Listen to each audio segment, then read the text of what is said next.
Hey everyone, it's Paola from WTI, and if you're working out at home more and you have been looking for weights, I really have to show you this set from RUNWE. This is their adjustable barbell, and it is 50 pounds made up of 2 separate dumbbells. So here I have it loaded up with 25 pounds each. So these are 50 pounds combined. And ladies, lifting weights is not just for the guys. It is one of the best workouts for losing weight. So this set comes with 12 plates and it's all coated, so you don't have to worry about your floors getting scratched. And the barbell handle has a nice rubber coating, so you don't have to worry about it slipping. Especially when you're doing those overhead movements, you definitely want to have a good grip. Now, the bar itself is steel with a nice protective coating. So if you're going to be doing any squats, it's really comfortable on your neck.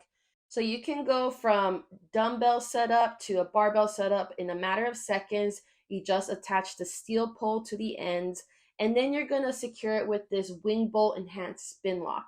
This has a safety feature to make sure your plates do not slip.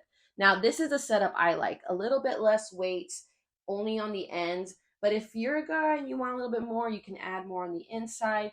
But I'm telling you, 50 pounds is the perfect amount of weights for an everyday workout, and I am loving not having multiple sets. So if you're trying to work out from home more, you need to get yourself an adjustable barbell. It's gonna save you so much space, and it's incredibly versatile. But that's my point of view.